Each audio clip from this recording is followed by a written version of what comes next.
Bonjour à tous et bienvenue dans la Debug Room, l'émission du développement web et mobile, présentée par Teddy Valente et Benjamin Hazan.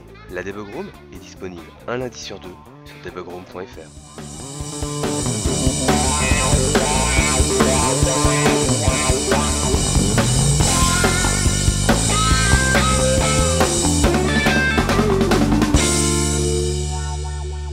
Bonjour à tous et bienvenue dans la Debug Room. Aujourd'hui, c'est moi qui vais démarrer à la place de Benjamin. Et donc, de quoi on va parler? Dans le sommaire, on a la section veille. On va vous parler de plein de choses différentes. On aura aussi dans le dossier de l'émission, on va parler des systèmes de contrôle de version. Oula. Ouais, donc là, pour vous, ce sera plutôt quand même pour les débutants, même si à la fin, on va aborder un sujet pour tout le monde. Absolument. Dans la toolbox, ce sera les web components, c'est une API pour faire des logos. Ça peut être pas mal pour plein de choses. Et enfin, dans la zone 404, on sculptera un nouveau monde. Comment ça va? Ça va bien et toi? Ça va tranquillement. Bon, nickel. On fait la section veille? Yes, c'est parti. Gardez l'œil ouvert, c'est de la section veille.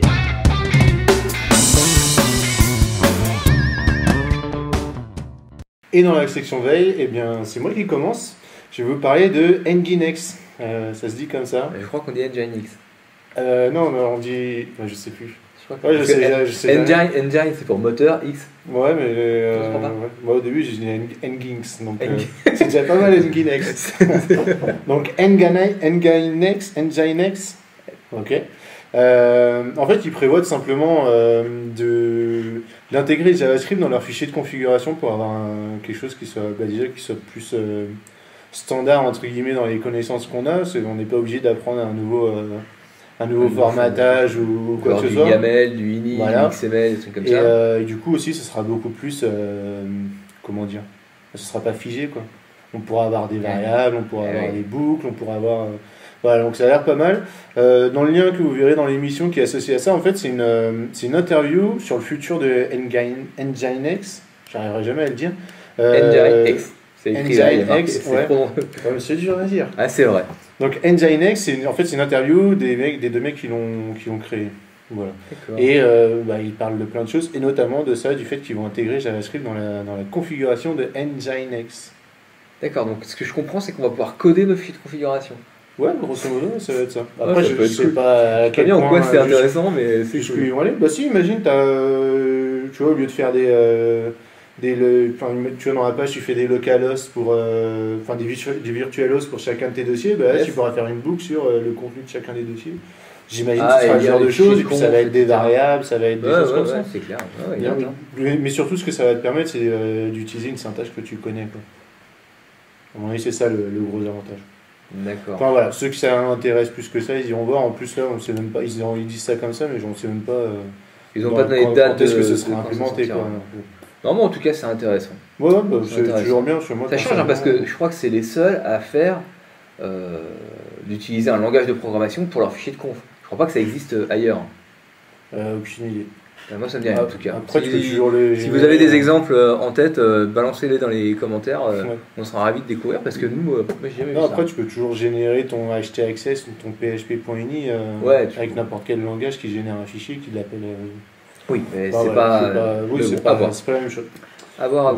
C'est fini pour ça, c'est à ton tour. Yes, et moi, je vais vous parler d'un truc qui ne nécessite pas qu'on y passe trop longtemps, donc on va aller vite. C'est jQuery Mobile qui a sorti sa 1.4.5. Et c'est une release, c'est une release de maintenance, hein, donc il n'y a aucune fonctionnalité ajoutée, juste quelques corrections de bugs qui traînaient depuis longtemps, notamment sur des problématiques avec iOS 8. Voilà, donc ils ont sorti, mettez à jour, ça marchera que mieux. Il n'y a que ça à dire là-dessus globalement, il n'y a rien à dire dessus. C'est sorti, si vous utilisez jQuery Mobile 1.4, mettez à jour, il y a une release de maintenance qui est sortie. Pour le coup, il faut le faire. À toi de nous parler de Bootstrap. Ouais, alors un peu pareil, là le sujet c'était Bootstrap 3.3 qui sort. Yes. Il n'y a pas grand chose de très important dedans, ils ont viré les translates 3D, parce qu'apparemment ça faisait des bugs. Et voilà, ils ont mis à jour pas mal de choses. Mais voilà, surtout ce qui est intéressant, c'est qu'on commence à parler de Bootstrap 4. Ah, Qui va. Alors, Bootstrap 4, la grosse info, c'est qu'ils vont arrêter le support d'IE 8. Moi, je suis pour, hein, personnellement. Mais je sais qu'il y en a d'autres à qui ça va pas plaire. Mais voilà, enfin, grosso modo, dans Tu parles des Bootstrap clients, 4, c'est ça? ouais, non, généralement, enfin, plein de monde qui va pas aimer ça. Oui. Mais ce qu'ils vont changer, à part ça, c'est que ils vont rajouter notamment des animations, ils vont rajouter ils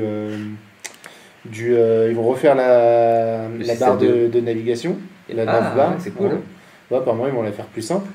Et ils vont remplacer aussi tout le système qui est derrière les panels, les thumbnails et les wells. Donc pour ceux qui ne savent pas ce que c'est, vous irez voir la doc. Hein. Et ouais, ils vont améliorer le système de grille en fait. D'accord. Et apparemment, ils vont inclure un niveau intermédiaire pour tous les nouveaux types d'écrans qui sont sortis récemment. Ah, et oui, ils vont rajouter un breakpoint. Les phablettes. Ouais, voilà, c'est ça. Ça marche. Ouais, pas grand chose à dire en plus, sauf que ça devrait sortir, la première alpha va sortir dans quelques semaines. Voilà. Donc c'est toujours intéressant, sur le Bootstrap, on est de plus en plus nombreux à l'utiliser. À fond, ouais. Donc plus ça avancera et mieux ce sera. Yes. Alors, on enchaîne sur un petit article qui nous parle de Healthkit. Et alors, évidemment, il faut que je le retrouve parce que sinon ça marche pas. Il est où cet article? Ah, tu l'as pas ouvert. Je l'ai pas dit, C'est possible. Putain, je vais me faire chier sur le montage, ça m'énerve. Oui, c'est là. Ok, donc quoi? Du coup, je te relance ton. Ouais, vas-y. Et maintenant, c'est à toi de nous parler de Healthkit. Oui. Healthkit. Yes, absolument. Donc c'est voilà, on sait que Healthkit est disponible depuis la sortie d'iOS 8 par Apple. On sait aussi qu'ils ont mis du temps à le faire démarrer. Ils ont besoin de quelques patchs de iOS 8 pour que ça fonctionne vraiment et qu'il y ait vraiment des données qui remontent et que ça serve vraiment à quelque chose. On sait aussi que les développeurs n'ont pas encore toute la documentation qui va avec le SDK d'Healthkit. Donc c'est encore ultra enfin, ça progresse, hein, mais c'est encore très early bird, hein, c'est vraiment de la preview tout ça. Donc du coup, comme on a quand même quelques éléments pour le faire, parce qu'il y a quand même quelques développeurs qui ont regardé un peu ça, je vous présente un petit article qui vous présente un peu comment on peut bosser avec Healthkit, les nouveaux objets, comment ils font, comment on s'en sert, et voilà, c'est une bonne doc c'est un bon parcours, une bonne initiation, découverte de ce qu'on peut faire avec Healthkit et comment on utilise des nouvelles classes, de comment on s'en sert. Donc voilà, moi j'ai pas regardé ça, ils font ça avec un petit exemple en plus donc pour illustrer un petit peu leurs propos. Donc voilà, donc ceux qui veulent démarrer avec Healthkit, vous avez dans les notes de l'émission un bon, c'est pas un tutoriel, mais disons c'est un article de découverte pour commencer à prendre en main ce SDK. Donc, oui, ils ont l'air de rentrer pas mal dans le détail quand même. Oui, mais tu vois, c'est pas venez, on construit une application par oui, pas, sûr, etc. Mais voilà, c'est bien cool quand même, parce qu'il y a des snippets de code et autres. Donc allez-y si vous avez besoin de faire des applications pour Healthkit. À toi de nous parler de jQuery 3, The Next Generations. Ouais, on commence à en parler, jQuery 3. Alors moi j'ai pas tellement regardé ce que ça a changé, mais il me semble qu'ils en parlent pas tellement pour l'instant. Mais surtout voilà, là le vrai sujet c'est qu'ils expliquent comment va fonctionner les différentes versions de jQuery. Parce qu'aujourd'hui on a jQuery, je sais même plus c'est quoi le nom des versions. Et jQuery 1.11 il me semble il y a 2.0 et 2.1. Ouais, en gros les grosses versions qui se baladent dans la nature, sans parler de la version mobile. Ouais, mais 1.11 en fait c'est la version compatible avec les vieux navigateurs. Yes. Et après la différence entre 2.0 et 2.11 ça doit être c'est le support d'IE8 je pense. Et en dessous. Enfin bref. Là du coup ce qu'ils vont faire c'est qu'ils vont améliorer un peu tout ça, ces conventions de nommage. Parce que jQuery 3.0 ce sera le jQuery sans tout ce qui est rétrocompatibilité, ce qui est une bonne chose parce que du coup dans la base des jQuery il y a énormément de code pour la rétrocompatibilité. Des codes legacy. Ouais voilà c'est ça. Et du coup en plus de jQuery 3.0 il y aura jQuery Compat 3.0 qui fera la même chose mais avec la rétrocompatibilité. Avec la rétrocompatibilité, c'est pareil, c'est dur à dire ça. Pour les vieux navigateurs. Et l'avantage c'est que du coup ce sera jQuery 3 sauf qu'il y en aura un qui se rappellera Compat. Ce sera plus facile à comprendre pour les gens qui s'en servent pas souvent. Parce que moi, c'est vrai que vu que je mets rarement moi-même l'appel à jQuery dans les balises, Ouais. du coup, à un moment, j'ai eu tiens, il y a un point 11, pourquoi il y a ça? Ça me paraissait bizarre. C'est pas clair, tu vois, pourquoi un point 11 Ouais, tu te dis c'est un vieux truc, alors qu'en fait, non, c'est juste que c'est la version compatible, quoi. absolument. Bon, la vraie annonce, c'est que, ouais, enfin, le vrai truc là-dedans, la vraie annonce, c'est d'ailleurs ce qu'on voit dans les commentaires de l'article hein, qu'on vous a mis dans les notes de l'émission. En gros, tous les développeurs disent ouais, c'est cool, mais en fait, vous dites rien sur jQuery 3. C'est juste que vous Ah dites, oui. c'est que vous allez changer les conventions de nommage de jQuery. Merci les mecs, c'était bien la peine de faire une annonce pour ça. Non, mais c'est pas plus. Les Ouais. premiers commentaires, c'est ce qu'ils se disent. Ouais, Ah, mais super. après, pour moi, c'était quelque chose qui est important, parce qu'effectivement, Oui. je trouvais que quelqu'un qui n'est pas au courant Ouais, de cette d'avoir, différence 40 entre la 000 1.11 versions. et la 2. Quelque chose, il va se dire, mais non, 1.11 c'est super mieux. Tu te dis En fait, non. 2.0, 2.1, bon ok, ça doit pouvoir, c'est pas dramatique, ça doit pouvoir se mettre à jour. Et non, en fait, entre les deux, il y a des navigateurs qui ont été, qui ne sont plus supportés, des fonctionnalités qui n'existent plus, donc il y a quand même pas mal de trucs. Donc clairement, c'est important d'avoir ça en tête. Bon, tu me parles de quoi maintenant? Eh bien, moi, je vais vous parler, ah oui, de chiffres. C'est vraiment un truc qui m'a complètement surpris. Alors, c'est un article du Journal du Net, c'est pas souvent qu'on vous en parle, mais ils ont fait un petit sondage avec, je crois que c'est un sondage comment ça marche, benchmark, tu sais. C'est. Alors, moi, pour tout te dire, je l'ai vu cet article, mais j'ai absolument pas compris ce qu'il racontait. Alors, ben, je ne l'ai pas regardé en détail, mais moi, le truc qui est intéressant, c'était ils ont posé la question à des devs et à des décideurs. Et les décideurs, bah, c'est les directeurs, c'est les DSI, c'est les CTO, c'est voilà, c'est des gens comme ça, enfin les décideurs IT, hein, voilà, donc les grands patrons et ceux qui bossent. Quand on leur a dit, voilà, quand vous faites un choix, quand vous devez faire une application mobile, qu'est-ce que vous préconisez comme choix entre HTML5 et du développement natif ou en fait on s'en fout l'un ou l'autre, enfin voilà. Donc, et moi j'ai été surpris parce que donc, les stats disent en gros les développeurs sont à 37% recommandent du HTML5, la grande majorité, donc 52% sont neutres, ils disent bah voilà, en fonction du besoin on prend l'un ou l'autre, hein. Quand c'est compliqué on fait plutôt du natif et quand c'est pas trop assez simple, on fait de l'HTML5, et les autres qui disent non, non, mais HTML5 c'est aussi bien, HTML5 ça fait un truc un peu trop pourri, il faut du natif absolument. Bon, donc ça c'est vraiment 10% des développeurs interviewés. Et là où j'ai été surpris, c'est que les décideurs, eux, ils disent à 70%, c'est quand même massif. Non, non, allez-y, on fait des applications, on fout l'HTML5, la qualité est la même qu'en natif et autres. Et moi je trouvais ça intéressant parce que c'est quand même pas naturel de faire des applications. Enfin, tu vois, les décideurs ils savent qu'il y a des plateformes dédiées, etc. pour ces. Enfin, moi je pense, c'est mon avis, parce que je pense que c'est quand même tu vois, c'est quand même des décideurs IT, donc à mon avis ils J'ai savent. une théorie, mais je vais dire après. Ça marche. Et du coup, qui disent non, non, moi je suis pour qu'on fasse tout en HTML5, etc. Je trouve ça cool, donc voilà. On peut être. Enfin voilà, c'était plutôt. Du coup, tu peux cliquer là. Tac. Et donc voilà, je trouvais ça surprenant, vraiment je m'y attendais pas. Après, ils sont à 28% neutre, c'est-à-dire en gros soit HTML5 soit du natif.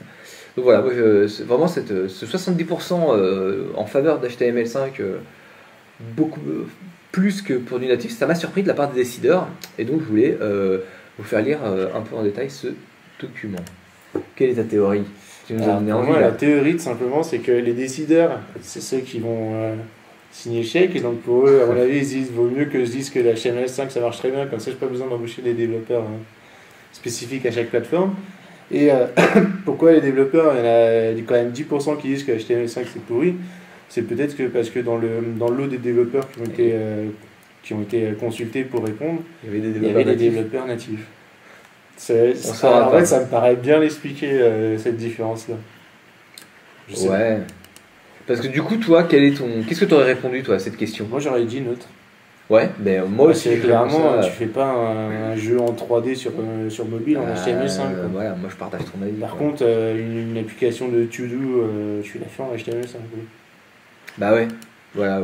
C'est neutre. De toute façon, c'est moi jamais j'aurais fait tout neutre blanc aussi. ou Et tu tout vois, blanc, on est minoritaire hein, là-dedans. Non, on n'est pas minoritaire quand même, faut pas non plus. Non, parmi les devs, on est dans la on moitié. on est comme tout le monde, mais parmi les décideurs, voilà, on n'est pas les décideurs, mais du coup. Enfin, moi ce que j'aime bien dans cette stat-là, c'est que du coup, tu vois, si les décideurs disent non, on préfère du HTML5, etc., c'est que on peut espérer que ça fera progresser la techno plus rapidement, donc ils vont peut-être investir dans des frameworks. Enfin, tu vois, on va peut-être avoir des outils plus performants pour faire du HTML5 sur du mobile. Après, il y a aussi mon espoir. Il y a aussi un autre truc, c'est que Décideur IT, ça veut un peu tout et rien dire. Décideur IT, c'est peut-être un mec qui a jamais touché à la technique et du coup, on lui a dit tiens, HTML5 c'est très bien, il voit ça dans les blogs qu'il lit, dans les articles qu'il lit, et puis il se dit voilà, c'est très bien, et puis le jour où il le fera vraiment, il se rendra compte que non, c'était pas aussi simple. Bon voilà, il y a évidemment d'autres stats que vous pourrez regarder autour des applications mobiles, mais voilà, moi, bon, je trouvais que cette stat-là avait matière à susciter le débat, donc je voulais en parler. En tout cas, je suis content que tu l'aies mis, parce que du coup, j'ai compris. Ah bah c'est cool. Je te promets que j'avais rien compris. J'ai lu et j'ai fait je comprends pas ce qu'il raconte, c'est pas grave. Ok. En plus, ça veut dire quoi, ITDM? Bah, c'est IT Decision Manager, un truc comme ça, je pense. Ouais, je suis d'accord. Bon, allez, on continue et à toi de nous parler de Awesome React. Ouais, alors Awesome React. Je vais fermer les autres au fur et à mesure. Allez. J'ai cru trop, on l'a fait, ça on l'a fait, ça on l'a fait. Non, ça on l'a pas fait. Ah non, je l'avais pas, ça, ce GitHub. C'est ça? Ok, et donc, à toi de nous parler de Awesome React. Awesome React, c'est tout simplement une collection qui est abondée par pas mal de gens sur GitHub. Une collection de ressources, de librairies autour du framework React de Facebook. D'accord. Bah, donc il y a notamment des tutoriels, des tutoriaux. Des tutoriaux, absolument. Des tutoriaux qui vont vraiment pas mal rentrer dans le détail pour certains. Et du coup, plein de ressources derrière. Déjà, la première ressource, c'est le site officiel et la doc. Et puis voilà. Bon, pour eux, voilà, on va pas passer plus de temps que ça dessus. Mais c'est une très bonne ressource pour ceux qui veulent s'y mettre. C'est une mine d'or de contenu. S'il y en a qui s'intéressent à React.js de Facebook. Il y en a vraiment beaucoup. Là, beaucoup. Putain, ah oui, il y en a vraiment un paquet, quoi. Oh là là. Mais il y en a de plus en plus des projets GitHub où en fait c'est juste de la doc collaborative où les mecs pushent des liens en plus et tout. Parce que c'est simple en fait. Ouais, carrément, je trouve ça cool. Je trouve ça juste marrant de pusher son lien avec son. Ça me fait marrer. Après, je vais faire encore la mauvaise langue un peu comme avant, c'est que ça permet aussi de remplir un peu son profil GitHub pour les développeurs. Aïe aïe, oh, tu vas t'en tirer des problèmes. Non, mais tu vois, quand c'est la liste et du coup il y a quelqu'un qui vient, un recruteur, il dit ah tiens, il y a plein de trucs sur son GitHub, alors qu'en fait il a mis que des trucs comme ça. Il a mis des trucs comme ça. Et le vrai projet qu'il a fait, c'est des traductions dans sa langue, tu vois. Enfin, moi je dis ça, je suis dans ce cas-là. Oh bah là, bravo, moi je félicite. Voilà. Enfin, alors, je reviens là-dessus, ceux qui veulent se lancer dans React, allez voir. Quoi qu'il en soit, c'est un projet où il y a eu 26 contributeurs, 314 commits. Et quand on voit la liste de liens qui nous sont proposés, c'est quand même bien classé, pardon. Ouais. Non, il y a vraiment des choses, donc ouais, c'est clairement un bon endroit pour aller découvrir ou approfondir le framework React. Exactement, il est vraiment très bien. Yes. Maintenant, tu nous parles de quoi? De Nexus 6 et Nexus 9 et leurs apps. Exactement. L'idée étant que, comme d'habitude, voilà, moi j'aime bien suivre les blogs officiels des communautés de développeurs, des plateformes. Et donc là, c'est l'Android Developer Blog qui nous sort un petit article sur comment nous, chers développeurs Android, nous devons préparer nos applications pour les rendre compatibles à l'arrivée du Nexus 6 et du Nexus 9. Et à la fin, il nous faut une petite piqûre sur l'Android de l'époque.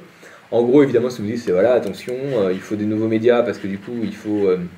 On avait déjà le MDPI, le HDPI, le XHDPI, le XXHDPI, et maintenant il faut le triple XHDPI. Voilà, mon rire vous laissera penser ce que je pense de ce dommage. Au moins il est clair, mais alors vraiment, quand on va se retrouver à une dizaine de X, il n'y a plus de sens. Ça, je trouve que ça n'a plus de sens, mais bon, je trouve ça marrant. Donc du coup voilà, donc en gros attention, il faut des ressources images, notamment de qualité supérieure. Il faut aussi prévoir de préparer nos apps pour les 64 bits, les processeurs 64 bits, l'architecture 64 bits, voilà. Il y a le hardware keyboard qu'il faut préparer. Bon, il y a tout un tas d'éléments qu'il faut prendre en compte.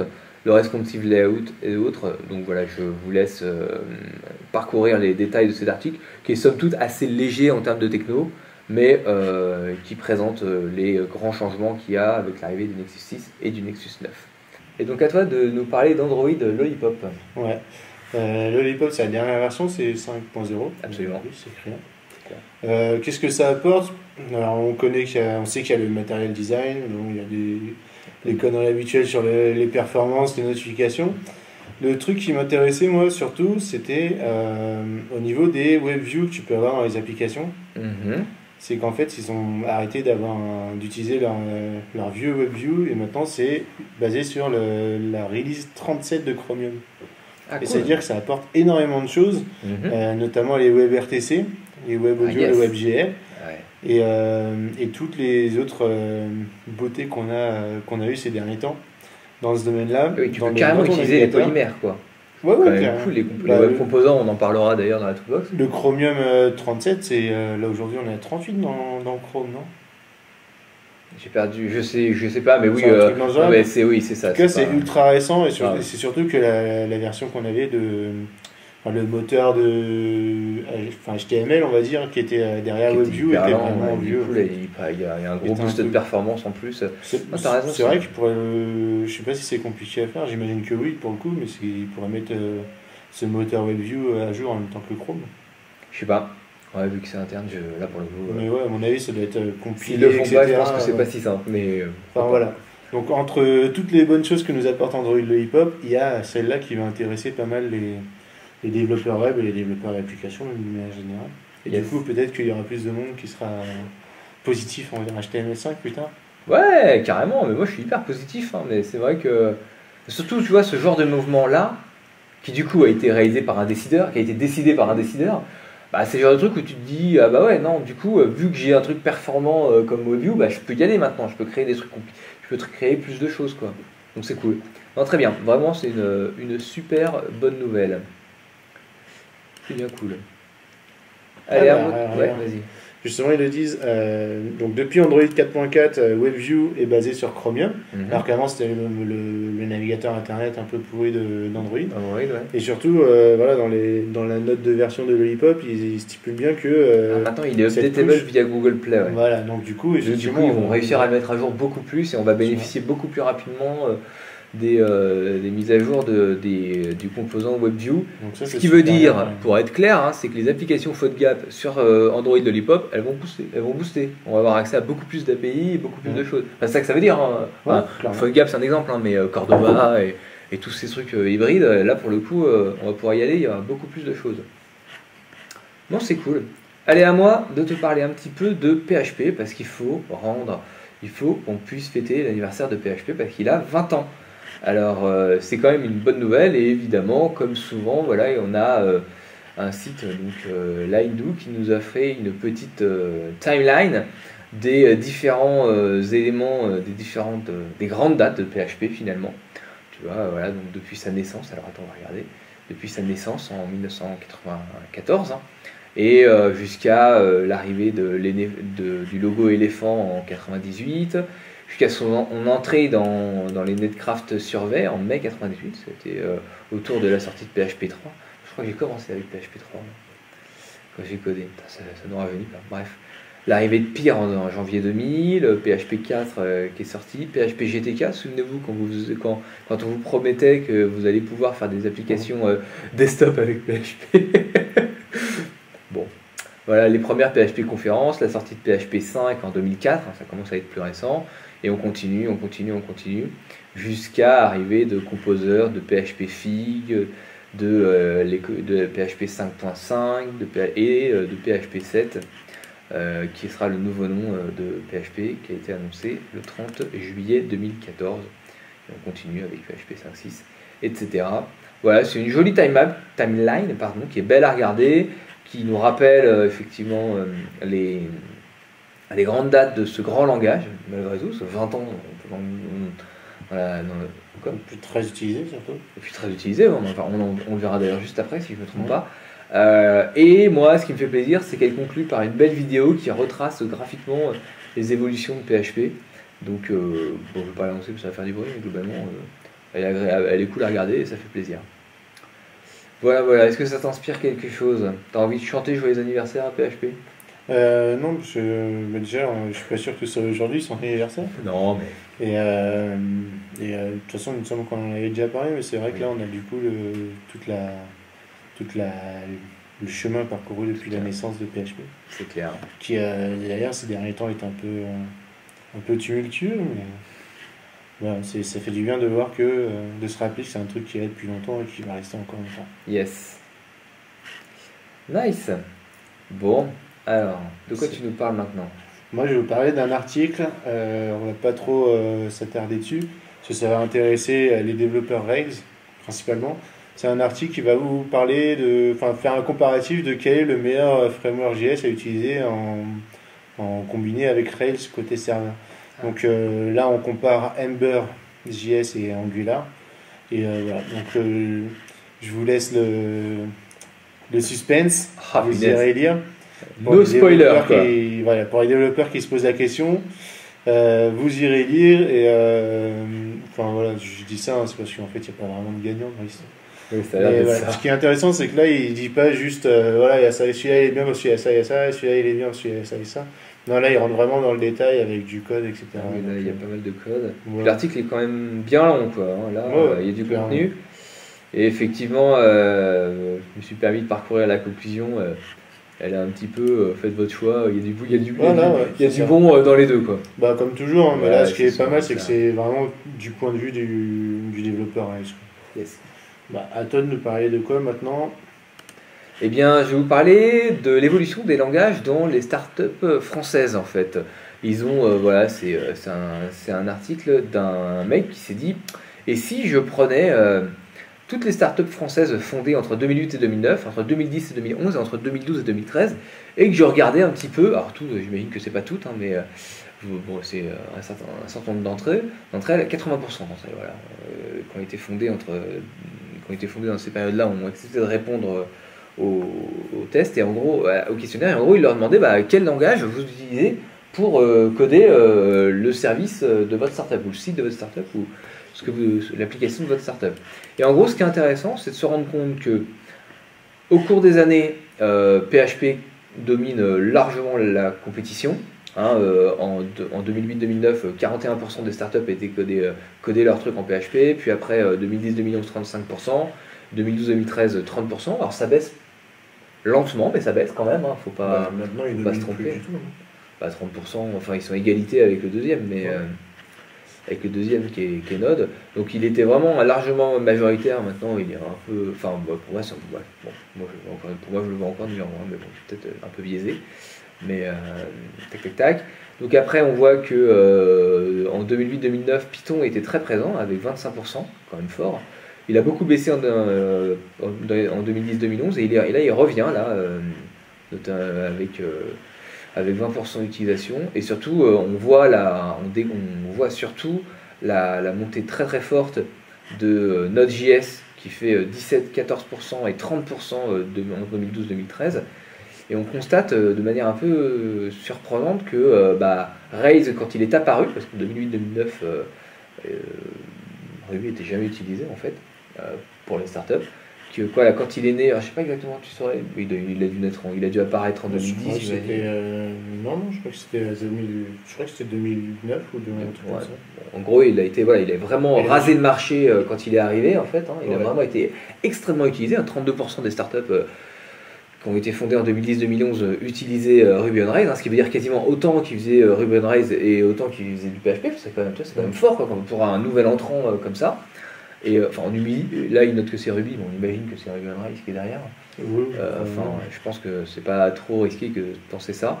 Et du coup maintenant voilà, on a vraiment 2012-2013, on a deux à égalité qui sont Node.js et PHP.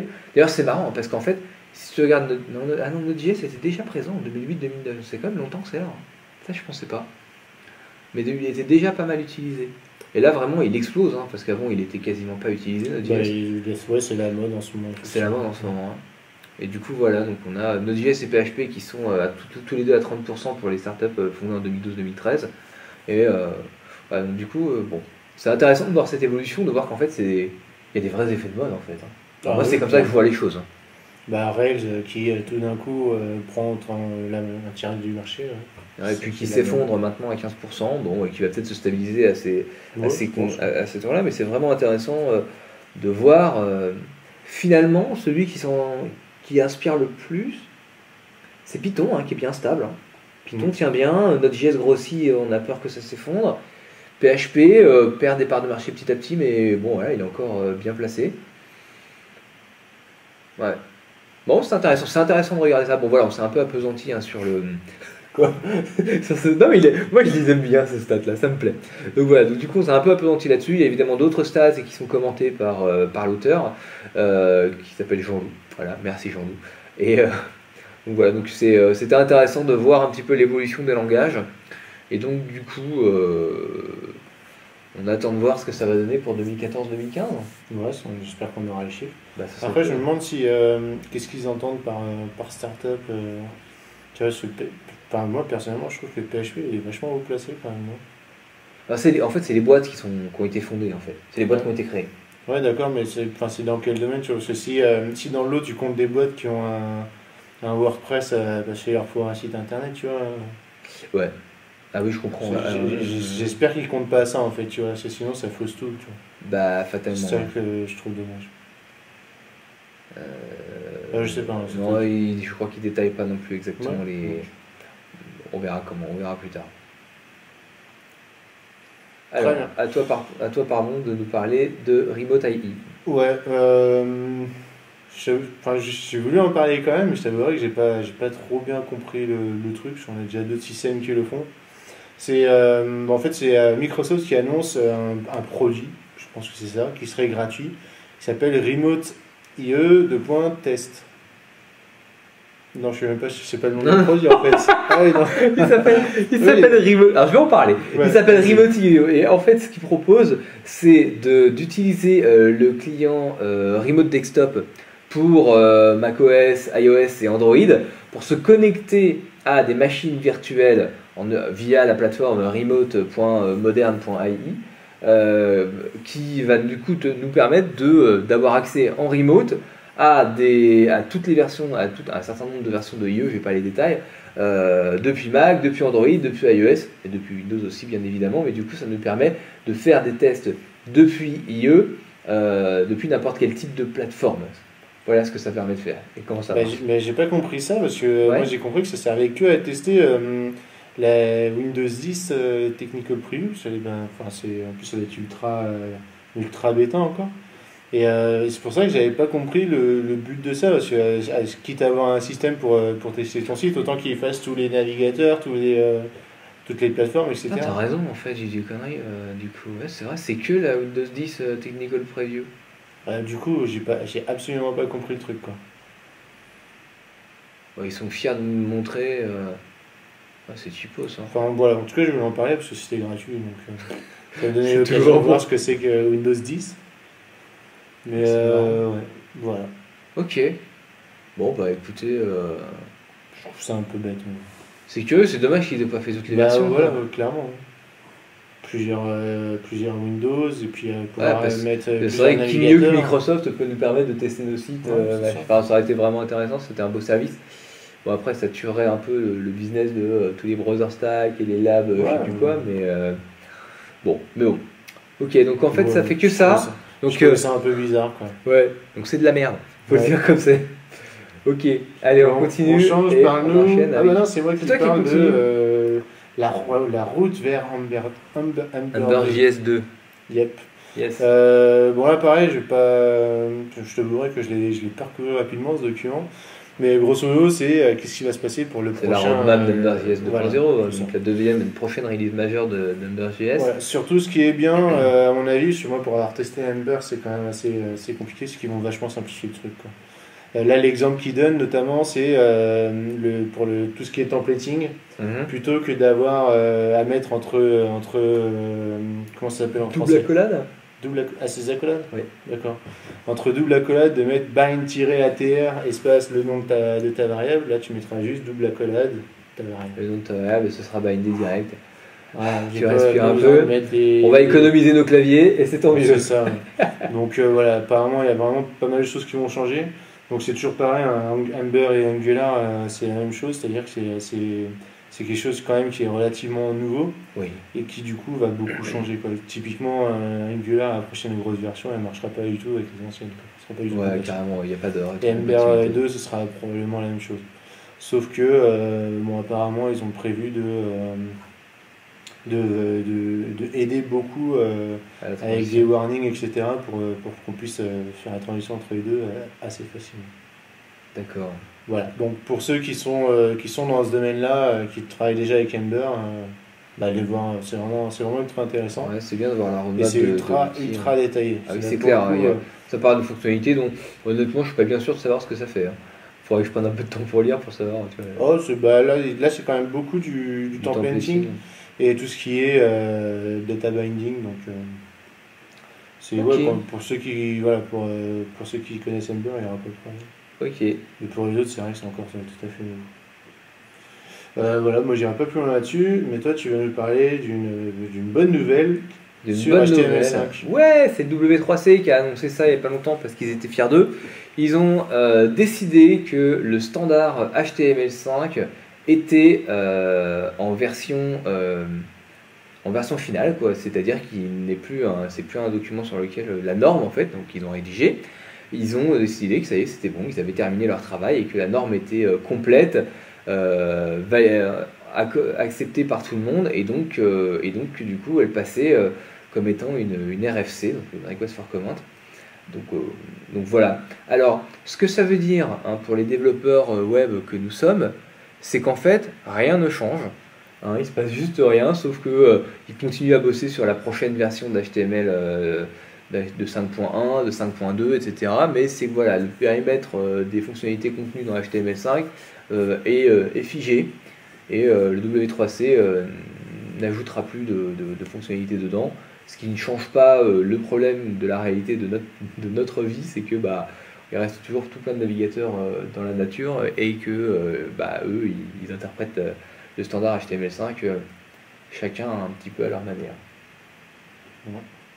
Donc voilà, bon, c'est un peu une non-annonce pour être clair. Enfin, je veux dire. Non, clairement, ça change rien pour nous, parce que les navigateurs qui sont bien, ils ont déjà implémenté de ça il y a longtemps. Et ceux qui nous cassent les pieds, nous continuerons à nous casser les pieds. C'est clair. Donc voilà, le HTML5, le W3C a fait cette grande annonce qui ne change rien pour la vie des gens et des développeurs. Exact. Bon, et ça conclura la section veille et on enchaîne avec le dossier. Assez rigolé, c'est le dossier.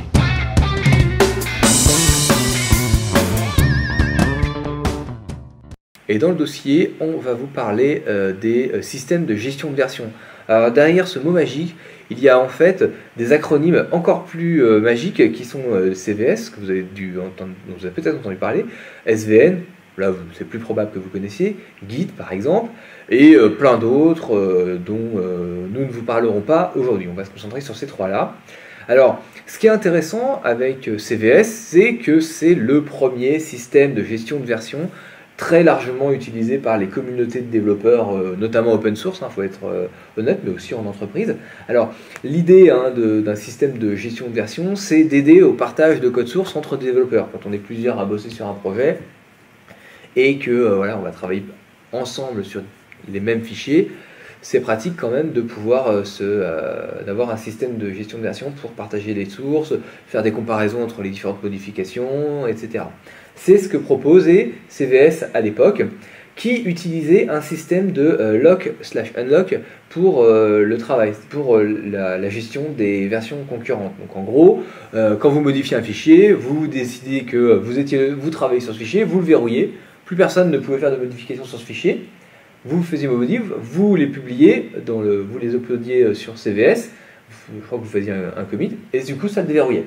Et après les autres pouvaient récupérer vos modifications et retravailler sur ce fichier-là.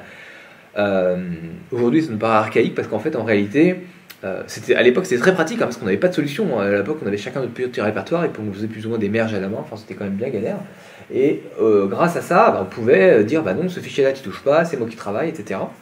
Parce que on avait l'habitude de travailler comme ça, et c'était une vraie révolution parce qu'on avait cette fois-ci un outil qui nous garantissait que de pouvoir travailler à plusieurs sur un projet tout en étant sûr de ne pas écraser le travail de l'autre quand on bossait dessus. Donc ça c'était cool, c'était une vraie avancée dans le mode de travail des développeurs, notamment pour ceux qui travaillaient en équipe. Je ne peux pas vous donner de date parce que globalement je ne me souviens plus, mais ça fait, moi j'ai commencé en 2003, on s'en servait déjà quasiment plus, on utilisait massivement SVN. Donc, là je vois qu'il parle du CVS server qui marche sur la plupart des Unix, Unix hein. Et les clients NT qui fonctionnent sur Windows NT/95 quand même. Donc c'est quand même sacrément vieux. Ah oui, c'est sacrément vieux. C'est le premier. Il y en avait d'autres avant, hein. Je n'ai pas dit que c'était le seul, mais ils étaient soit plus populaires en entreprise. C'est vraiment celui qui a été utilisé par les communautés de développeurs open source qui a été vraiment énormément utilisé. Bon, le design de son site témoigne de son âge. Passons sur un truc un peu plus récent et parlons de Subversion. Alors, on passe juste sur un design un tout petit peu plus rafraîchissant. Et la Subversion, il faut savoir qu'en fait, aujourd'hui c'est un projet de la Fondation Apache, mais ça n'a pas toujours été le cas. Ils ont rejoint la Fondation Apache plutôt vers le milieu de leur vie. Et l'intérêt de Subversion, c'est qu'ils travaillaient, c'est que c'était le premier système de version à arrêter d'utiliser le système des lock and lock, c'est-à-dire je verrouille un fichier, je fais mes modifs dessus et personne ne peut bosser dessus. C'est quand même très contraignant pour... Enfin, du coup, ça bloque le travail des autres développeurs pendant que toi tu modifies un fichier. Et imaginez-vous si vous avez un développeur un petit peu... un membre de votre équipe qui est un petit peu étourdi et qui a oublié de déverrouiller un fichier, vous ne pouvez pas bosser dessus. Enfin, c'était le genre de merde, de situation un petit peu conflictuelle qu'on rencontrait quand on bossait avec CVS. Grâce à SVN, on n'avait plus ce problème parce que eux, ils nous mettaient en place un système de merge and branch qui disait en gros, tous les fichiers sont disponibles en permanence, sauf que attention, s'il y a un conflit, c'est que vous êtes tous les deux à bosser en même temps sur le même fichier et que vous publiez à peu près en même temps des modifs, eh bien celui qui est arrivé en dernier va être prévenu par Subversion qu'il n'a pas intégré dans son code source les versions de son copain et qu'il a fait entre temps, et donc Subversion va faire le merge des deux versions, et s'il n'y arrive pas, va noter le fichier en conflit et nous présenter la chose pour qu'on fasse la résolution du conflit. Et ça, en fait, ça a donné une grande flexibilité dans les équipes de développement parce qu'on pouvait tous travailler tout le temps sur tous les fichiers en même temps. Ce qui n'était pas le cas avant, parce qu'on était bloqué par des systèmes de verrou. Et là, on n'avait pas ça. Alors, ils ont gardé ils ont gardé la possibilité de verrouiller des fichiers. Bon, c'était pas l'avantage, mais c'est vrai que ça permettait à ceux qui étaient encore habitués à travailler. Enfin, ça permettait de faire la transition facilement de CVS à SVN. Donc, c'était l'intérêt. Et donc, c'était aussi le premier système de version qui permettait de gérer facilement des branches et de comprendre un petit peu ce que c'était que ces branches de développement, parce que dans CVS, c'était très obscur, opaque, et beaucoup de développeurs ne comprenaient pas bien comment ça marchait. Et grâce à SVN, qui, je vous le rappelle, présente les branches de développement comme des répertoires et des sous-répertoires d'une arborescence de fichiers, c'est quand même du coup assez simple à comprendre. Ça a permis de démocratiser un petit peu l'utilisation des branches de développement dans les équipes de développement applicatif. Mais il faut savoir que ces deux systèmes de version, donc CVS et SVN, étaient des systèmes de version qu'on appellerait, alors moi que j'appelle centralisés, mais qu'on pourrait appeler de connectés, c'est-à-dire qu'en gros, si vous n'étiez pas connecté au serveur, vous ne pouvez pas faire de la gestion de version. Vous n'avez rien, si vous étiez offline, vous ne pouvez plus faire de la gestion de version, travailler et versionner vos fichiers pendant que vous avancez dans votre développement. Donc ça faisait partie des contraintes que CVS et SVN avaient. Et c'est notamment, je sais pas que pour résoudre celle-là, mais c'est notamment pour résoudre celle-là, que le père du noyau Linux, Linus Torvald, a codé Git. Et avant de passer la main à Teddy pour qu'il vous raconte un petit peu ce qui se passe, comment ça se passe chez Git, il faut savoir qu'en fait, le choix du nom, c'est Linus Torvald donc, qui l'a fait, et pour la petite anecdote, c'était la combinaison de 3 lettres qui n'avaient pas été déjà utilisées par d'autres commandes Unix qui restaient. C'est juste là. Dans les commandes Unix, tu as MV, RM, CP, CD, bref, tu as plein de trucs comme ça. Et dans les noms, et lui, il a fait son choix, il a dit je veux pas plus de 3 lettres. Il a regardé toutes les combinaisons de 3 lettres qui restaient et qui n'avaient pas été utilisées par des commandes Unix déjà existantes. Et dans les seules qui étaient disponibles et qui étaient prononçables, il a choisi Git parce qu'elles étaient disponibles et qu'il n'y avait pas de commande Unix qui s'en servait avant. Ça, c'était pour la petite histoire. Je te laisse nous présenter Git. Tu m'as choqué avec CVS, ça marchait vraiment comme ça. Oui, c'était comme ça. Putain, c'est hardcore. Ah, c'est dur. Oh là, Ouais, il fallait verrouiller tes fichiers et tout. Non, c'était vraiment. Ouais, c'était comme ça. Ça marchait comme ça. Ok. Là, je me sens vieux, là, comme ça, ça fait mal. Moi, je connaissais le nom CVS, mais je t'avoue que je l'avais jamais utilisé. Et ouais, alors, on fait du chemin quand même depuis. Oui, on a progressé depuis, c'est clair. Donc, non, mais c'est intéressant de regarder en arrière. Alors, quel âge, toi, non, je peux pas le dire, tu sais, c'est comme les femmes, moi, je peux pas en parler. Donc voilà, après, peut-être que une dernière version de CVS permettait de bosser sans les logs, tu vois. Je n'ai pas été aussi fin que ça, mais globalement, massivement, on utilisait ça comme ça. Allez, parle-nous de Git. Ouais, bah Git, en fait, tout simplement, Git, ça n'a pas non plus ultra révolutionné le principe de fonctionnement de base de Subversion. La vraie chose que ça a apporté par rapport à Subversion, c'est que on n'était pas obligé d'être connecté en fait. Donc ça reste un système centralisé dans le sens où pour que tout le monde puisse bosser ensemble, il faut absolument avoir un serveur central. Mais quand on n'est pas connecté, on peut quand même créer ses propres branches, on peut quand même faire des commits, bah non, on peut pas faire des pushes, j'allais dire on peut faire des pushes, mais non, justement, parce que les pushes, c'est ce qui te permet d'envoyer... de partager avec toute ton équipe. Ouais. Parce que, voilà, avant, on faisait un commit dans SVN, on les garde toujours avec Git, sauf qu'un commit, ça permet juste de commit en local, en Git. Absolument. Et du coup, on peut revenir en arrière en local, etc. Et une fois qu'on est vraiment sûr, on push pour que tout le monde y ait accès. Exactement. Donc voilà, en fait, on a gardé le même esprit que SVN, sauf qu'on a rajouté une étape locale en fait. Et plutôt que de tous être synchronisés sur un même répertoire, on a sur un même repository. Oui, c'est exactement comme ça. Et comment on appelle ça en français du coup? Dépôt. Ouais, dépôt. Ah non, plutôt que de committer directement sur le dépôt, là on a quand on récupère le projet au tout début, on fait une copie du dépôt en local et après on ne push que les différences qu'on fait avec nos différents commits, etc. Donc voilà, en fait ça permet d'avoir vraiment une copie du dépôt en local. Yes. Les gros avantages c'est quoi? C'est que du coup on peut faire ses propres commits, donc on peut en faire des beaucoup plus petits puisque c'est en local, ça va beaucoup plus vite. Absolument. C'est quoi encore les autres avantages qu'on peut voir? Il faut faire ses propres branches et du coup découper pour soi-même le travail qu'on fait, on peut le découper en beaucoup plus petits morceaux. Absolument. Ce qui n'aurait aucun sens à faire sur un serveur central où là on veut juste pusher sa fonctionnalité. Autre avantage, on peut revenir en arrière très facilement parce que c'est en local et c'est encore une fois c'est ultra rapide. C'est vraiment ultra rapide. Hein. Une des grosses évolutions qu'a apporté Git, c'est une fluidité encore plus avancée dans le travail pour les développeurs, hein, parce que vraiment créer une branche dans SVN pour les gens qui ont travaillé sur SVN, c'était long, il fallait tout télécharger, il fallait qu'il en fasse une copie, le serveur fasse sa copie et tout, c'était vraiment ultra long. Sous Git, créer des branches, c'est juste pas un sujet, quoi. On lance sa commande, et c'est bon, on y va, elle est disponible, il a remis à jour tous les fichiers, enfin c'est vraiment, tout est très instantané, même pour des très gros projets, hein, avec des centaines de milliers de fichiers, tout va très vite. Évidemment, il faut un peu d'espace disque pour stocker tout ça. Pour autre chose que Git apportait, parce que Git a quand même été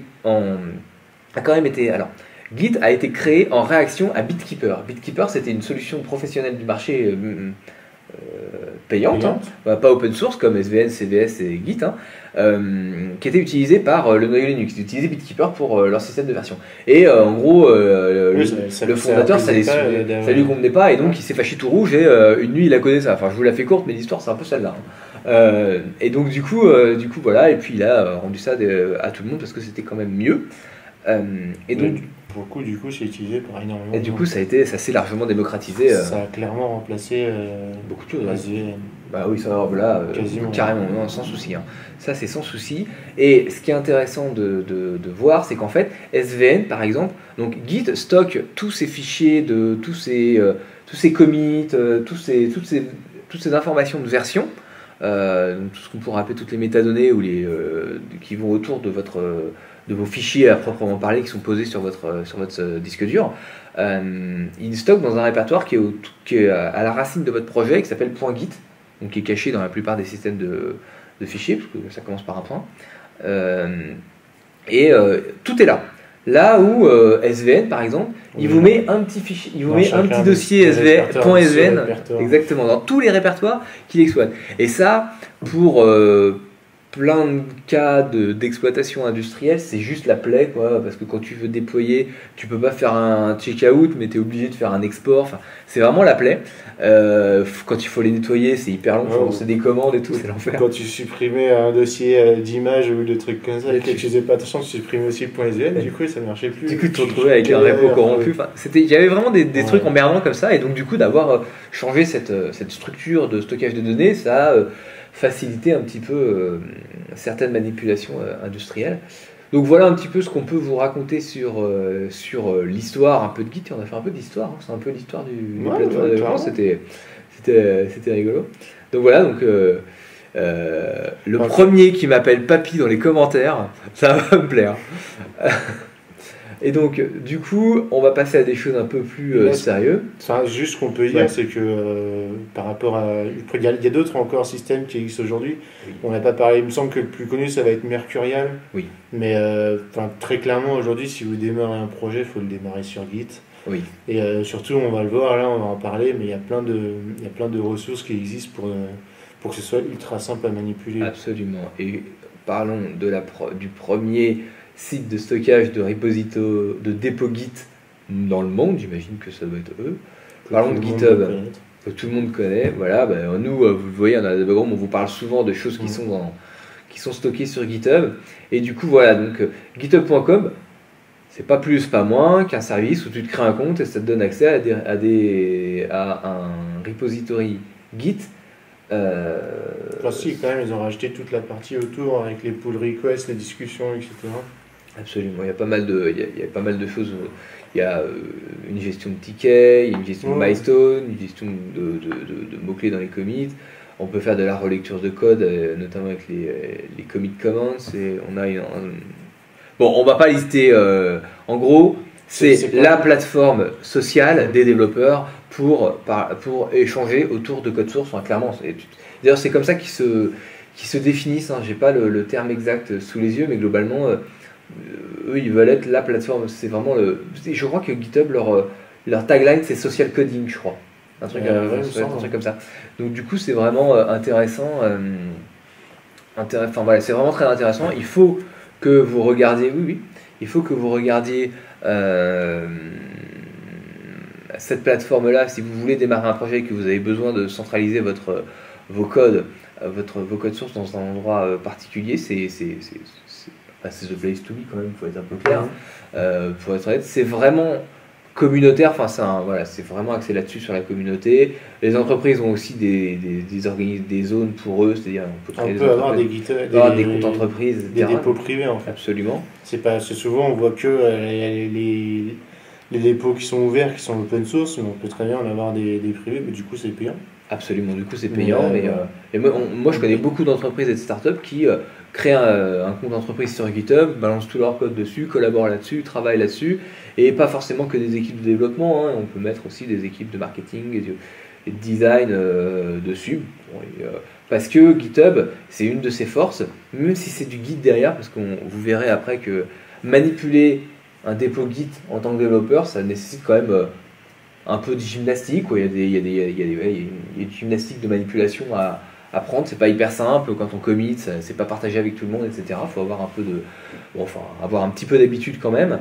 Et du coup, moi, ce que je trouve une des forces de GitHub, c'est notamment ces applications desktop, Mac, Windows et Android, je connais pas, mais globalement Mac et Windows, qui permet effectivement de faire des modifs, de synchroniser rapidement ces dépôts pour partager ce qu'on a fait avec ses collègues et de récupérer les modifs de ses collègues.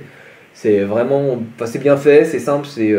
Moi, quand j'ai des développeurs très jeunes, je leur fais commencer par ça parce que, on va pas tout regarder dès le départ. Ça suffit bien quoi, pour commencer. Alors après, pour ce qui est client lourd, c'est comme ça qu'on va l'appeler. Yes. Pour Windows et Mac, oui, effectivement, c'est mieux. Moi, je préfère toujours utiliser ça plutôt que la ligne de commande. Ne serait-ce que pour les outils de diff sur les conflits. Absolument. Ouais. Et donc, il y a le client lourd de GitHub. Je pense qu'il est gratuit. Absolument, il est gratuit. Il est gratuit. Je sais pas s'il est bien par contre. Si, c'est ce que je dis. Il est bien, il est simple en fait. Il est pas. Si vous avez besoin de faire des trucs avancés, ça conviendra pas. Pour être très clair, utilisez plutôt un SourceTree ou un TowerGit ou autre chose. Oui, voilà, c'est ça. C'est ça, c'est Git Tower. Voilà, ça que je voulais dire, c'est qu'il y en a d'autres qui existent aussi. Mais si vous Pour moi, je trouve démarrez, qu'ils c'est sont tous nickel, très quoi. bien. Et voilà, il y en a qui sont payants, il y en a qui ne le sont pas. Gitower, je sais qu'il est vraiment ultra complet. Grave. Ouais, il est Sourcetree vraiment aussi. très bien, mais pour le coup, il est payant. Oui. Mais ouais, la ligne de commande, c'est toujours un Ah peu non, c'est un hardcore peu quand ardu, on hein. commande. Ouais, qui est clairement pour les débutants, hein, vous lancez pas dans la ligne de commande au début, apprenez Non, le langage en lui-même ou Perdez pas de temps le avec projet, ça. voilà, mais la ligne de commande, vous en foutez hein, pour démarrer. Pour démarrer, Y a on s'en pas besoin. fout, vous installez ça. Et ça marche avec tous les repos, c'est pas bloqué sur GitHub en fait. Tant que si n'importe ça Ah oui, marche, c'est un client ça marche Git, avec ouais. n'importe quel dépôt Git. Ouais. Ouais, c'est cool. Enfin, ils auraient pu bloquer pour GitHub, Ouais, tu vois, ils auraient pu mais- jouer à ça. mais- Et non, ils ont pas fait ça. Et donc du coup, ça marche avec tous. Et ça, c'est vraiment cool. Et bon, je l'ai vu tout à l'heure, mais c'est quelque chose que je savais pas, mais apparemment on peut héberger chez GitHub Ah oui. du Git et du Subversion. Ouais, en fait, ce qu'ils ont Donc, fait, c'est que tous les dépôts Git ont un miroir Subversion en fait. Ah, c'est un miroir, tu crois? Oui, c'est clairement un miroir. Je suis. Et toi aussi, hein, ouais, donc il est aussi. Enfin, en C'est les gros, deux en fait. Ça va, La ça va. phrase qu'on lit, hein, c'est au fait, tous les dépôts GitHub sont aussi des dépôts Subversion. Donc j'imagine que oui, effectivement, ça doit être un miroir. C'est un peu bizarre. Non, mais en fait, c'était pour faciliter la transition au début. Et t'as des entreprises qui continuent à utiliser Subversion aujourd'hui parce que fondation Apache, enfin bon, tout ce que tu veux. Mais du coup, en tout cas, ça montre qu'il n'y a pas une si grande différence entre Git et SVN. La vraie grosse différence, elle est avec le niveau supplémentaire qu'il y a avec le dépôt en local. Yes, absolument. Et puis ouais, c'est marrant, il y a l'app Android aussi, on pourrait croire que c'est un peu inutile, mais en fait si, parce que du coup on peut voir Tu peux regarder tes on codes. peut relire le code des autres, répondre aux pull requests, etc. Yes. Et puis Ça tu vois, sert à ça. si c'est une équipe de graphistes ou de designers qui balance des images, récupérer la dernière version d'image et la regarder sur son mobile, ça marche. Enfin, c'est cool. Bon, assez parlé de GitHub parce qu'on en parle déjà quasiment à toutes les émissions, donc. Ouais. Mais bon, Là, là, on va c'était citer au moins un concurrent, on va C'est dire. ça. Il y a Bitbucket qui existe, que moi j'utilise de temps en temps. Ah ouais. Ouais, à vrai dire, je crois que c'est juste pour changer en fait. Vraiment, je vois pas d'autre raison. Parce que c'est un peu moins complet que GitHub. Ah si, l'avantage de Bitbucket, c'est qu'on peut avoir dans le compte gratuit des repos privés. Oui. Ce qui Voilà. n'est pas du tout le cas dans GitHub. Mais c'est ça. vrai que GitHub a sa stratégie de dire. Voilà, donc c'est différent, mais après niveau écosystème, c'est un peu la même chose. Bitbucket sont aussi pas mal intégrés avec plein d'autres choses. Mais Alors, tu veux dire comme quoi? bah non, typiquement, moi je voulais. Moi maintenant, j'essaie d'utiliser à chaque fois que je crée un nouveau dépôt, j'essaie de le plugger avec codeship.io qui va me permettre de développer. Je veux les tests automatiquement à chaque fois et du coup, tu peux le plugger aussi bien à GitHub qu'à Bitbucket. Donc voilà. Donc pour ceux qui veulent absolument un dépôt privé gratuitement, voilà, il y a Bitbucket. Mais il faut savoir que c'est moins complet que GitHub. Oui. Mais que bon, ça reste un dépôt. Ça reste un dépôt Git. Voilà. Voilà, c'est tout en termes de. Pour la gestion des versions, c'est Oui, tout la pareil. même chose, hein. Après, voilà, il y en a un qui est un peu plus web social, collaboratif, etc. L'autre qui est quand même plus Bitbucket, qui est développé par Atlassian et opéré par Atlassian, quand même plus axé entreprise, hein, notamment c'est pour ça qu'ils offrent tout de suite les dépôts privés. Ouais, enfin, voilà. comme ça. Donc voilà un peu ce qu'on peut en dire. Mais les deux derrière, c'est des dépôts Git avec un petit peu d'emballage autour. Enfin, pourquoi je voulais qu'on parle de Bitbucket, c'est pour dire ça sert à rien de vous embêter à faire Un serveur Git, un serveur Git à vous-même parce que vous avez gratuitement les deux solutions qui existent. Donc, c'est clair. Vous prenez pas la encore une tête. fois, si vous voulez démarrer, faites ça comme ça. Et Absolument. même quand vous arrivez dans le niveau payant, ça coûte pas grand-chose. Yes. Et Bah voilà, je crois qu'on a fait On le est tour pas des mal. outils un petit Ouais, peu, ouais. côté client, côté serveur. Le dernier truc dont on voudrait vous parler, c'est quelque chose qui est apparu assez vite après la massification de l'utilisation de Git. C'est ce qu'on appelle le Git Flow. Ça va être en fait donc là, si vous voyez la vidéo, vous voyez le Git Flow cheat sheet qu'on a trouvé juste avant de démarrer l'émission et qu'on a trouvé vachement, enfin ultra graphique, très bien fait. Le Git Flow, ça va être quelque chose qui est, c'est comment on pourrait appeler ça? C'est une façon, c'est un framework de travail, de commit, de push. c'est un procès, ouais, c'est Ouais.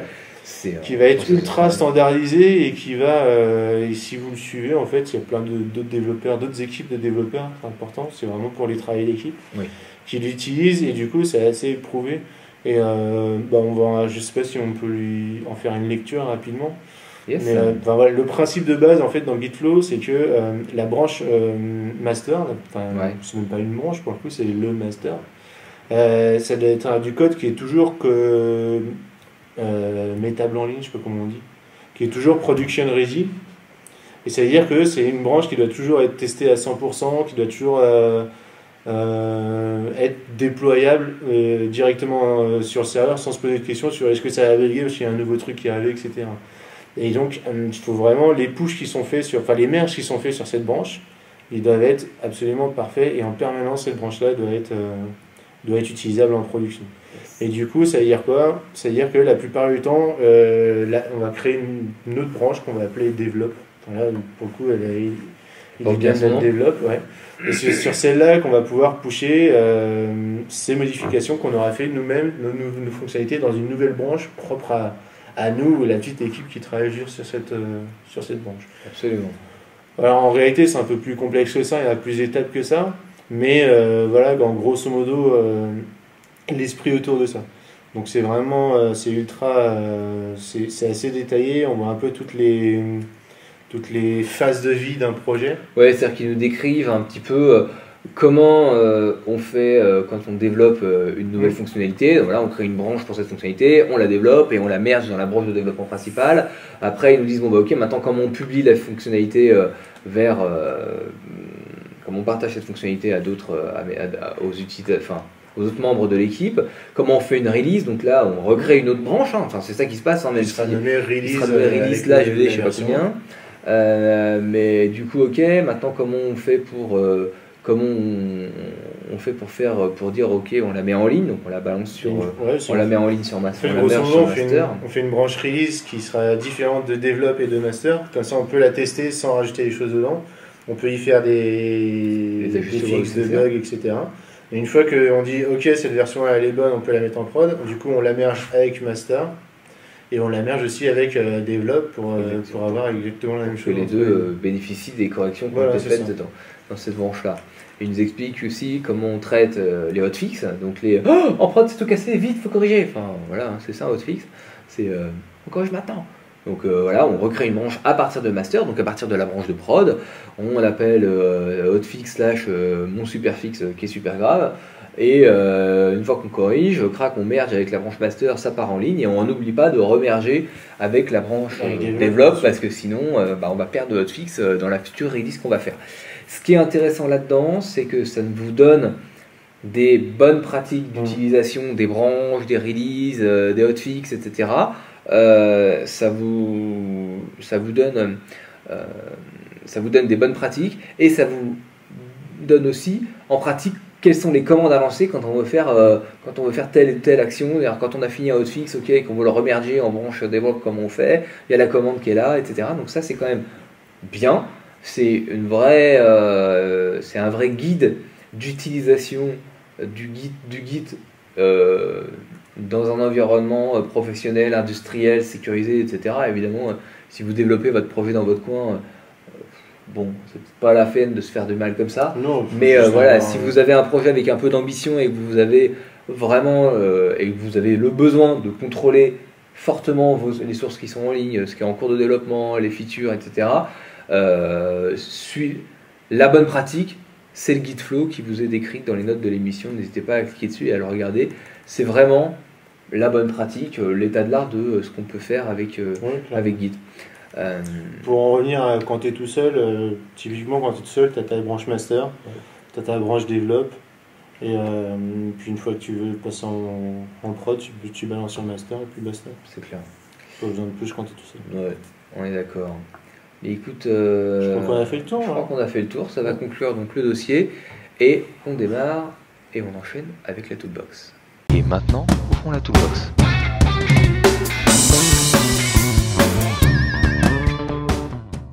Et dans la toolbox, Teddy nous parle des custom elements et des web components. Ouais, bah en fait non, c'est que des web components. Que des C'est juste que Custom Element, c'est le nom du site.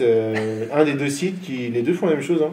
Ouais. C'est des bibliothèques, des listes de web components déjà écrits que les gens se partagent en fait. Absolument. Donc je pense que c'est un truc qu'on va voir se multiplier dans les mois à venir. On va en avoir des tonnes de ça. Sachant qu'il y en a déjà pas mal hein, sur les deux sites combinés.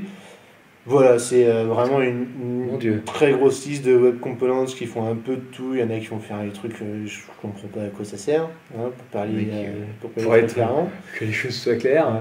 Il y en a qui sont juste géniales. J'en ai vu un à voir si ça marche vraiment bien ou pas.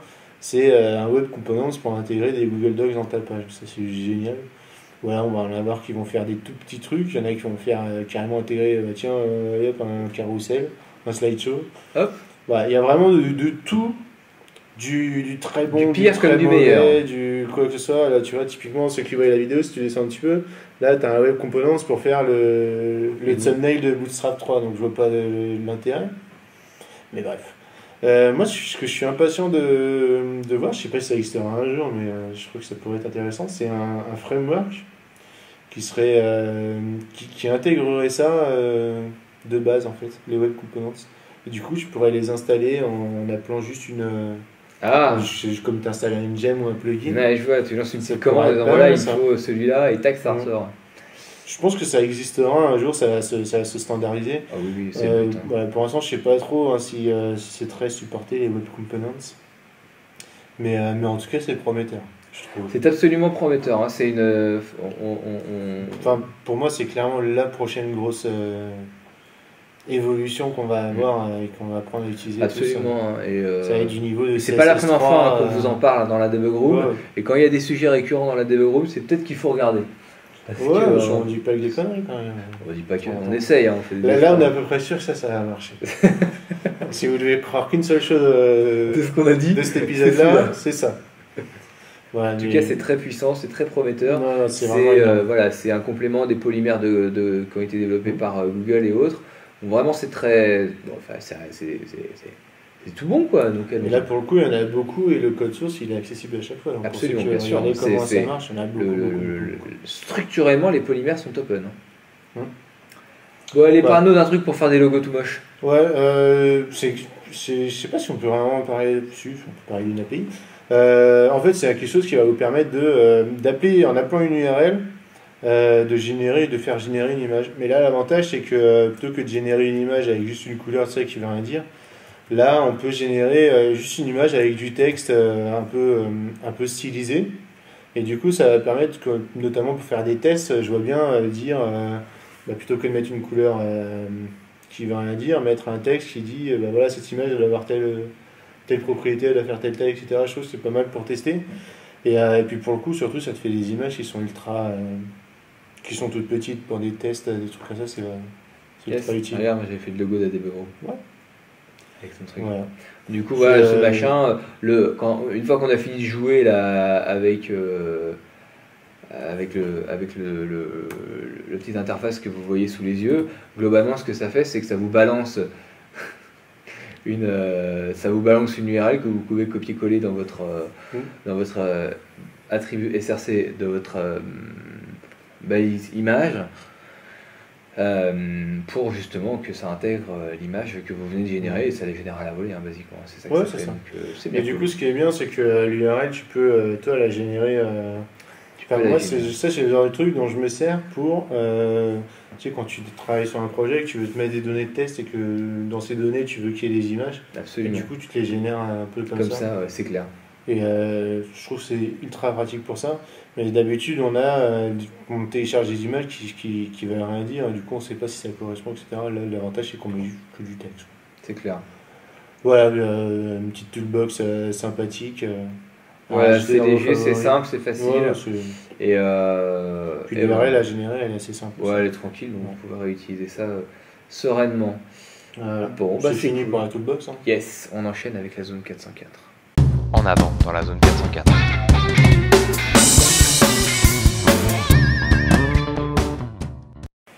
Et dans la toolbox, on enchaîne avec une annonce qu'a fait la fondation Mozilla pour nous annoncer le premier navigateur dédié aux développeurs. Alors ils nous annoncent qu'il va arriver, hein, ils sont en train de le préparer. Et donc évidemment tout le monde s'est précipité sur l'annonce en disant oh là là mais qu'est-ce que c'est, vite. Et donc quand on va sur l'article et qu'on regarde un petit peu ce qu'ils nous ont préparé, ils nous ont préparé une très jolie vidéo YouTube de 23 secondes, 1h10 hein, la debug room les gars, pour nous dire en gros oui on a lâché les équipes sur le projet du navigateur pour les développeurs et vous allez voir ça va être merveilleux. Point. Et ça arrive le 10 novembre. Bien. Alors 10 novembre c'est bientôt, hein, donc on est pressé de voir ce que ça va donner, mais globalement, nous on a un peu peur que ce soit ni plus ni moins qu'une tonne de plugins emballés dans un navigateur. Alors, certes, c'est très bien, mais j'ai un peu peur que ça se limite à ça et que ce soit un petit peu triste. Alors ils font des références à des projets avec lesquels ils auraient collaboré comme Web IDE, les Firefox Tool Adapter et encore d'autres. Bon, moi j'ai peur que ce soit déceptif, mais bon, c'est Mozilla, alors laissons-leur le bénéfice du doute. On saura ça d'ici très peu de temps. Alors, en plus, je suis en train de me dire, vu comment on va sortir le podcast, nous, le moment où on en parle, c'est que ça y est pas, c'est que nous, ça sera sorti. Nous, on est le 7 novembre, non, et ça, du coup, nous, on est vraiment impatients, parce que c'est dans longtemps, donc dans longtemps, c'est dans 4 jours, alors que vous, quand vous allez l'entendre, il sera déjà probablement sorti, et ils vont pas comprendre, en fait. En fait, non, attends. Les mecs qui vont les écouter, la debug room, elle sort le jour. Bah oui, et c'est le 10 novembre. Elle sort en même temps que le. Ah ouais. Donc, en fait, nous, on a dit ça, voilà, on est impatients. En fait, c'est complètement con ce qu'on est en train de faire. Bah non, c'est la vie d'un podcast, ça. Bah ouais, mais bon. Bah, c'est pas, ça change pas que. Ouais, on est impatient de voir ce que c'est. Ça change pas que. On est un peu dubitatif sur le sujet. C'est abusé d'avoir sorti un truc comme ça sans rien dire dedans. Et là, ils sortent un truc de ouf le 10 novembre. Ouais, bah. Et on avait l'air notre chapeau. Et bah écoute, on fera une émission spéciale sur le truc si j'ai En tout cas, nous, on pense que ça sera juste une collection de plugins. Après, je sais pas si c'est bien aujourd'hui Firefox pour les développeurs. Ouais. Et bah écoute, moi, j'avais fait l'effort et d'utiliser notamment leur DevTools à eux et pas Firebug pour voir un peu, tu vois. Sûr. Et je suis revenu à Firebug. Ouais, pour. T'as essayé le Firefox DevTools et finalement t'es revenu à Firebug. Ouais, exactement. Ah, d'accord. Parce que voilà, il y a des trucs en plus dans Firebug qu'il y a moins bien dans les DevTools de Firefox. Donc voilà, notamment tu vois par exemple les DevTools de Firefox sont un peu plus jolis que Firebug. Firebug c'est un peu aride comme ergonomie, un peu plus joli et je trouvais, donc je me dis tiens voilà, plutôt que moi pour ce que je m'en sers, ça pourrait me suffire. Et puis il y a quand même des trucs, quand tu modifies les styles CSS ça marche pas toujours bien, enfin des fois les règles de calcul, enfin voilà, des fois tu dis mais attends là j'ai rajouté une règle CSS dans mon DOM, ça doit se remettre à jour et tout se remet pas à jour et tout, donc bon il y a quelques dysfonctionnements comme ça que j'ai dû ou mal utiliser l'outil ou machin, mais en gros ça fonctionne pas comme Firebug donc ça m'énerve. Donc voilà un peu. Moi c'est vrai que ça fait longtemps que je m'en suis pas servi. Moi j'utilise plutôt Chrome. Et il y a un truc que j'utilise énormément. Bon déjà il y a le fait que tu peux brancher ton Android sur Chrome et du coup débugger avec le...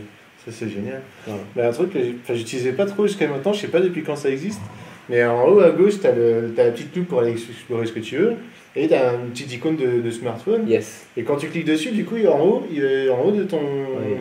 de ta view, enfin de ton navigateur, tu vas voir la liste tout de suite tu vas voir la liste des media queries et de façon ultra graphique et tu vas pouvoir cliquer sur chacune des media queries pour voir ce que ça donne comme résultat. Et j'ai trouvé ça juste génial plutôt que de redimensionner comme bêtement ton navigateur et ça te donne jamais ce que tu veux, t'as jamais exactement la taille. On va juste prendre 2 minutes pour essayer d'illustrer ce que tu racontes. Ouais, je sais pas si toi tu vois de. Si, je vois très bien, c'est ça dont tu parles. Ouais, voilà. On est d'accord. Et puis avec après... le truc. Bon, là pour le coup, il y a. Bon, là je suis en iPad. Ouais, reload. Ouais, vas-y, reload. Hop. Donc bon, là, t'es là, coup, le site de. C'est pas très parlant, t'as pas le truc qui est super bien dedans. Mais c'est bizarre d'ailleurs. Bah, c'est pas ça. Non, en fait, normalement. Attends, si, clique là. Ah, tu dois avoir ça. Ouais, voilà. Et tu vois, là, quand t'en as plusieurs, t'as les différents breakpoints. Toutes les media queries, voilà, c'est ça. Et ça, c'est super bien, je trouve. C'est clair. Donc voilà, du coup, voilà Ouais, ce, dont donc, on, ouais, ce pour en qu'on voulait, revenir au- ce dont on voulait vous parler. Ouais. C'est Un peu, cette petite zone-là. Comment ça Revenons- s'appelle? Il y a un terme pour ça dans les jeux vidéo, notamment. On en a eu pas mal des jeux qui promettent énormément de choses et qui finalement sont se retrouvent être des. C'est pas des abandonware, c'est pas des bloatware, c'est des. Il y a un terme pour ça, des trucs qui promettent énormément et finalement quand ça sort c'est naze et tout le monde s'en fout. Je sais pas. C'est presque. Tu te demandes même si c'était pas de l'arnaque. Enfin, en tout cas, moi Des ça. fakes. Non, c'est même Je sais pas, tu vois. C'est... Ouais, non, mais je vois ce que tu veux dire, mais Tu promets énormément et puis finalement le truc qui sort, je fais ouais, bah c'est des plugins, je les mettais dans mon Firefox avant et c'est ça pareil. faisait bien quoi. Voilà, on verra bien, hein, mais. Allez, c'est un laissons-leur peu les bizarre. bénéfices du doute. De toute façon,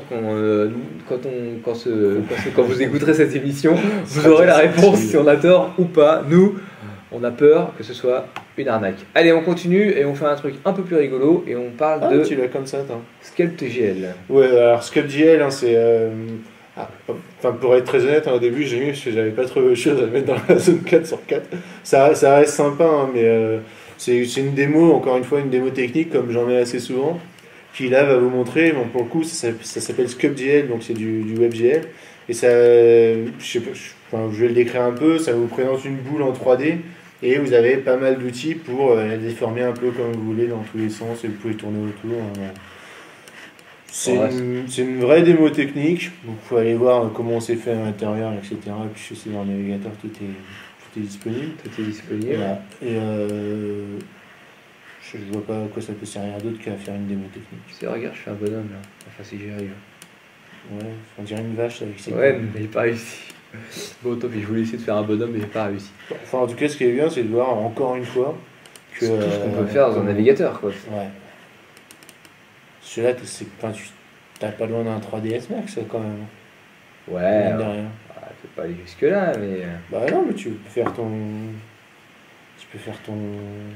Tu vois, c'est quoi qu'il y a dans rendering là? Ton... Tu vois, t'as PBR. Physical Based Rendering, je crois. Ah oui, probablement. Bon, enfin voilà, donc du coup, c'est une démo Ouais. notamment qui exploite un WebGL, hein, bien sûr, hein, pour voir un petit peu tout ce qu'on peut faire avec WebGL. Si vous avez besoin de prouver à quelqu'un que WebGL c'est puissant, vous avez ce lien-là qui peut vous aider à argumenter dans ce sens. Ah oui, ça peut servir. Moi, je m'en suis servi, parce que je les garde un peu tous dans les favoris. Je m'en suis servi à un autre développeur pour lui montrer que Chrome, ça allait vachement plus vite quand même que Firefox. Enfin, je sais plus si c'était Firefox ou Safari. Ça fait rien. Et du coup, comme c'est des trucs qui sont un peu lourds, on peut tout de suite voir quel est le navigateur qui implémente bien le truc et qui te permet de faire d'afficher la chose sans trop ramer ou sans trop chauffer ou sans trop quoi que ce soit. Absolument. Ça peut servir à faire le troll aussi, quoi, c'est ça que je veux dire. Et ben voilà, si vous avez envie de troller, vous avez un lien dans les notes de l'émission pour pouvoir le faire. Ça conclut la zone 404. On vous remercie de nous avoir suivis et on vous dit à dans 2 semaines. À Salut à très vite. tous.